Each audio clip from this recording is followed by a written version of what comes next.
ननक आलस नाम जपत मंगल दिस दस। गीता में भगवान श्री कृष्ण ने अर्जुन से कहा कि अर्जुन, जो भक्त हमारी आत्मा से तन मन से भक्ति करता है, मैं सदैव उसके साथ में रहता हूं। और जो को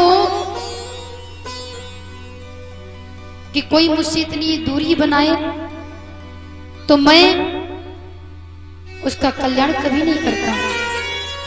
भगवान कहते हैं कि सर्वधमान परित्यज्य माम एकम शरणं व्रजः अहम ताम सर्व पाप्यभ्य मोक्षयिष्याम मा शुचः। इसलिए अर्जुन, तुम्हें तो पता ही है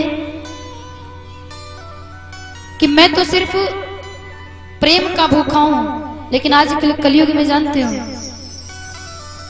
प्रेम का भूखा कोई नहीं है। आप लोगों के मन में घमंड ये है कि गाड़ी गड्ढा घर परिवार बीवी बच्चे परिवार सब रिश्तेदार सब हमारे हैं, तो ये हमारा ना है और ना आपका है। खाली हाथ आए थे खाली हाथ चले जाएंगे, साथ में कुछ नहीं जाएगा। साथ में क्या जाएगा? बस भगवान का भजन। तमेवं शरणं गच्छ सर्वभावेन भारतः तत् प्रसादात् परां शान्तिं स्थानं प्राप्स्य स्वास्ति। कलयुग में केवल राम कहना वैकुंठ जाने के बराबर है, और कलयुग में केवल बस भगवान का ही भजन करो, इसी में भलाई है। आइए ध्यान दीजिएगा कि जो लोग गुरु करते हैं उनकी क्या दशा होती है, और जो गुरु नहीं करते हैं उनकी क्या दशा होती है। ध्यान दीजिएगा आप लोग। एक ब्राह्मण हुआ इस संसार में जिसका नाम था कृष्णदत्त, और उसकी पत्नी का नाम था सुंदरी। तो ये कृष्णदत्त ब्राह्मण जो था ये भगवान से बहुत नफरत करता था। इतनी घृणा थी उसको कि भगवान का नाम कान से सुनना नहीं चाहता था। और सुंदरी वो भगवान की बहुत बड़ी पुजारा। एक दिन की बात है, कृष्णदत्त ब्राह्मण कहीं घूमने चला गया और सुंदरी अपने महल में अकेले बैठी थी। एक दिवस ब्राह्मण कहीं गया दूसरे ग्राम,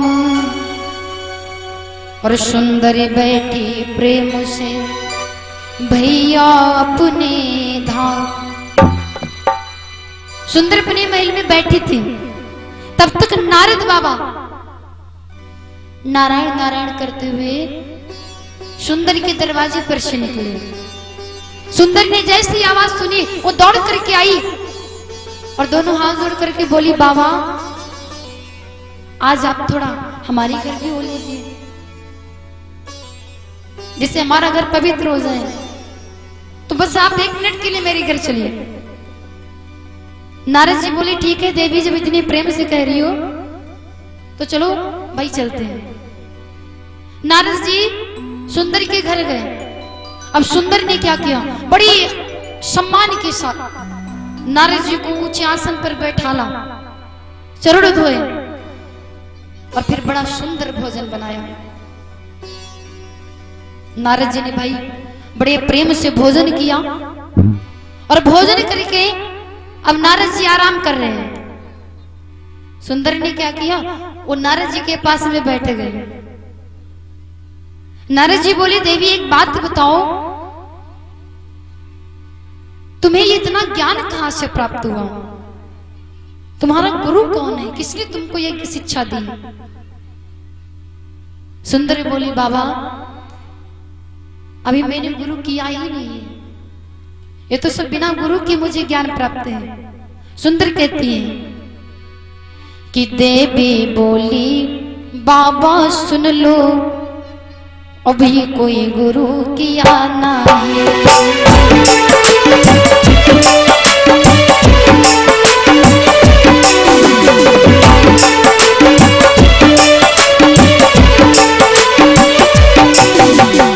कहती बाबा, देवी बोली बाबा सुन लो अब ही कोई गुरु किया नहीं।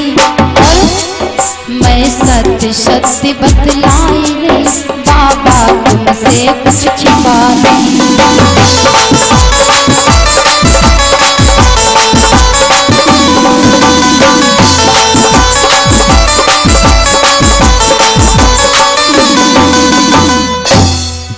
सुंदरी बोली बाबा अभी मैंने गुरु किया ही नहीं। नारद जी ने जैसे ही सुना कि सुंदर ने अभी गुरु नहीं किया, वैसे जानते हो उन्होंने अपने मुंह में उंगली डाली और जो कुछ भी खाया था वो सब पलट दिया।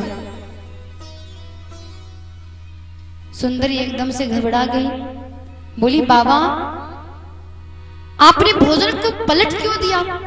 हमसे ऐसी कौन सी गलती हो गई बाबा जो आपने भोजन सारा पलट दिया? हमसे कोई त्रुटि हुई हो तो बताओ बाबा। नारद जी बोले देवी अभी तुमने गुरु नहीं किया है, और जो महात्मा निगुरा के हाथ से भोजन कर लेता है उसे बहुत बड़ा पाप लगता है, और तुमने तो अभी गुरु किया नहीं। इसीलिए भैया मैंने जो कुछ खाया था वो सब पलट दिया, क्योंकि हमें तुम्हारे हाथ का छुआ नहीं खाना।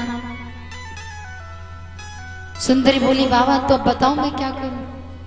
नारद जी बोली देवी देखो तुम्हें इतना ज्ञान है तो फिर तुम गुरु करो, क्योंकि बिना गुरु के सब अधूरा है। सुंदरी बोली बाबा तो अब आपसे अच्छा गुरु हमको कौन मिलेगा? आप ही मुझे गुरु मंत्र दे दो। नारद जी बोली ठीक है देवी जाओ, पहले तुम स्नान करके आओ और फिर मैं तुमको गुरु मंत्र देता हूं। सुंदरी बोली बाबा मैं स्नान करने नहीं जाऊंगी। नारद जी बोले क्यों? सुंदरी कहती बाबा आपको नहीं पता है मेरा पति जो है वो बहुत दुष्ट है, वो भगवान से बहुत नफरत करता है। अगर कहीं वो आ गया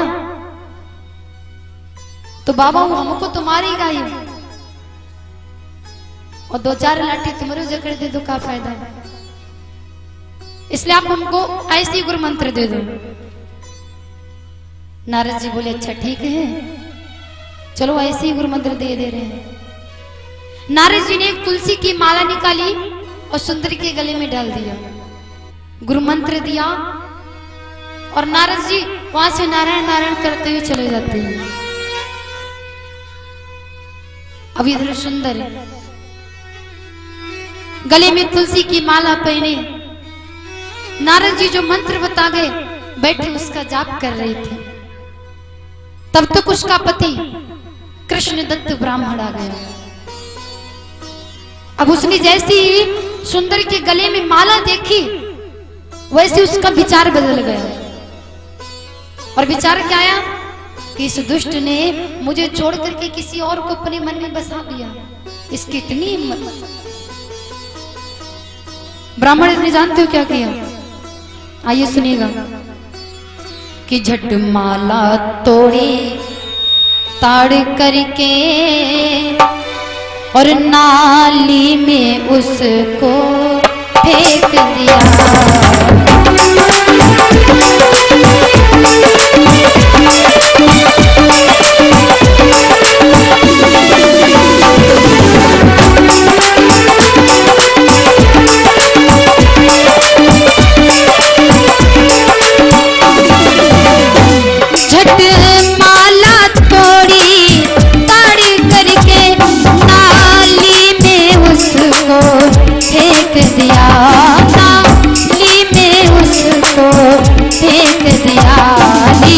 दुष्ट बता जल्दी मुझको रे, दुष्ट बता जल्दी मुझको, किसको तूने दिल में बसा लिया।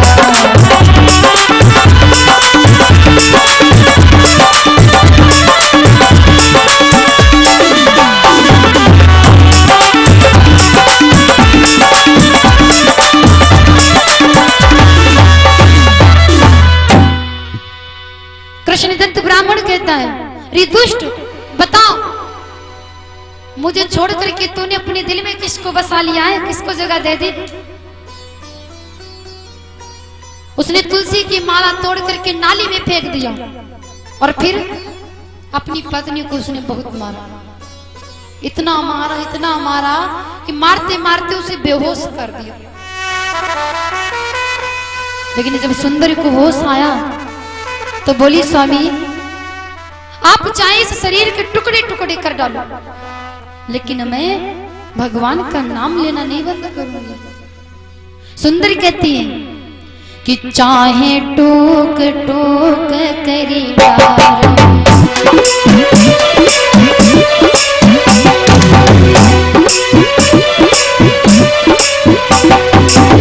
चाहे टूक टूक करी डारो और चाहे अग्नि माम ही जाओ।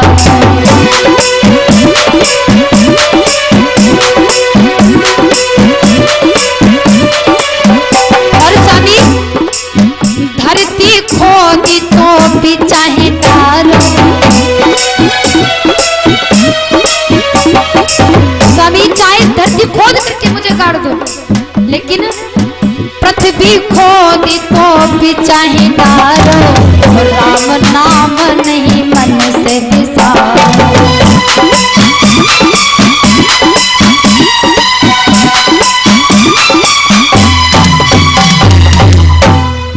सुंदरी कहती है, स्वामी चाहे इस शरीर के टुकड़े टुकड़े कर डालो, चाहे धरती में गाड़ दो, चाहे मुझे जिंदा जला दो, लेकिन मैं राम का नाम लेना कतई नहीं बंद करूंगी। जब सुंदरी ने ऐसी बात कही तो ब्राह्मण मन में विचार करने लगा कि अभी ऐसे तो मानेगी नहीं, इससे अच्छा चुप रहना ही ठीक रहेगा। अब कृष्णदत्त ब्राह्मण वो कुछ नहीं बोला। धीरे धीरे समय बीतने के पश्चात सुंदरी ने ब्राह्मण से बात करना तक बंद कर दिया। खाना परोस कर रख देती, दूर बैठी रहती, बोलती तक नहीं। जब उसने बात करना बंद कर दिया, बोलना छोड़ दिया, तो ब्राह्मण बड़ा परेशान, अब उसका समय नहीं कट रहा है। ब्राह्मण अलग बैठा, सुंदरी अलग बैठी। कृष्णदत्त मन में विचार करता है, प्रभु अब मैं ऐसा कौन सा उपाय करूं जिससे ये मुझसे बात करे। फिर उसने विचार किया कि अगर हम भी गुरु मंत्र ले लें तो शायद ये मुझसे बोलने लगे। वो यही सोच ही रहा था, तब तक नारद जी फिर से प्रकट हो गए। सुंदर ने देखा हमारे गुरु जी आए, तुरंत उसने नारद जी को ऊंचे आसन पर बैठाला, पैर धोए, चरणों तक पानी किया और फिर बढ़िया सुंदर सा भोजन बनाया। नारद जी भोजन करके लेटे और सुंदरी पास में बैठ करके पंखा चलाने लगी बेना। गर्मी का मौसम था। अब कृष्णदत्त ब्राह्मण आया, वो भी सुंदरी के पास में बैठ गया। बोला, प्रिय अब देखो मेरी इच्छा जागृत हो गई है, मेरी बुद्धि अब खुल गई है, तो तुम अब मुझे भी गुरु मंत्र दिला दो। सुंदर ने जैसी सुना बड़ा प्रसन्न हुई। नारद जी से बोली, बाबा अब देखो मेरे पति की बुद्धि जागृत हो गई है, आप इनको भी गुरु मंत्र दे दो। नारद जी बोले, ठीक है, हमें गुरु मंत्र देने में कौन सी तकलीफ है, जाओ ब्राह्मण देव पहले स्नान करके आओ। अब ब्राह्मण स्नान करने के लिए चल पड़ा। वो जा ही रहा था, तब तक उसको रास्ते में एक महात्मा मिल जाता है। महात्मा ने देखा, बोला ब्राह्मण देव आज कहाँ जा रहे हो, बड़ा प्रसन्न दिखाई पड़ रहे हो। ब्राह्मण बोला, बाबा आज तुम मुझसे कुछ ना पूछो, क्योंकि मेरे पास आज थोड़ा टाइम नहीं है। महात्मा बोला, अरे ऐसा कौन सा काम है जो तुमको 1 मिनट का भी समय नहीं है, बताओ तो कहाँ जा रहे हो भाई।